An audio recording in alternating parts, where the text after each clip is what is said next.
तर माझगावमध्ये मोठा राडा झाला होता। याच राडा प्रकरणावरून आता मंत्री नितेश राणे हे आक्रमक झाल्याचं पाहायला मिळतंय। मुस्लिम सणांवेळी कोणत्या घटना घडतात का, हिंदूंच्याच सणांवेळी राडा कसा होतो असा प्रश्न त्यांनी उपस्थित केलेला आहे। तर अशा जिहाद्यांना सोडणार नाही असा थेट इशारा मंत्री नितेश राणेंनी दिलेला आहे। माझगावमध्ये गणेश मिरवणुकीवेळी मोठा तणाव निर्माण झाला होता।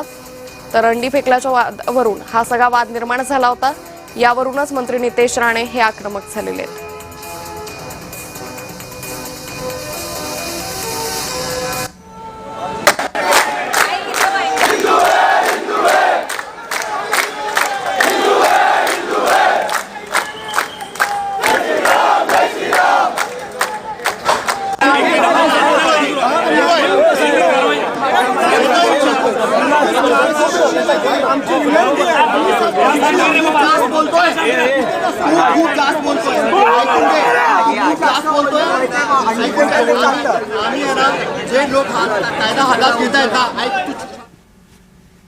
पोलिसांचा कारवाई केलेली आहे, पण आम्ही यांच्यावर फार बारीक लक्ष ठेवून आहोत।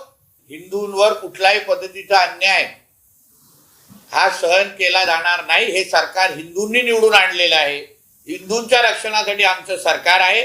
म्हणून अशा जिहाद्यांना कोणीही त्यांच्या पाकिस्तानमध्ये बांबा बसून अगर सुरक्षेला देत असतील, हवा भरत असतील, तर ह्या जिहाद्यांच्या या हिरव्या सापांना ठेचण्याचे सगळे कार्यक्रम आमच्याकडे आहेत, हे लक्षात ठेवा।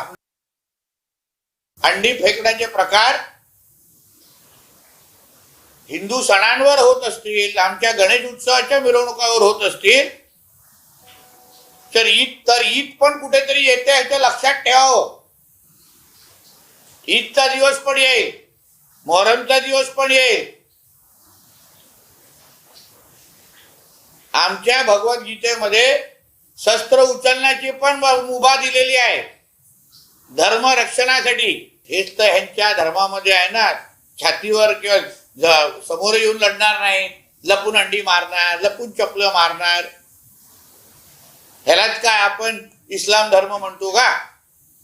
दुसऱ्या धर्मांवर, दुसऱ्या धर्माच्या सणासुदीवर, उत्सवांवर दगडी मारणं हे तुमच्या कुराणमध्ये लिहिलंय का?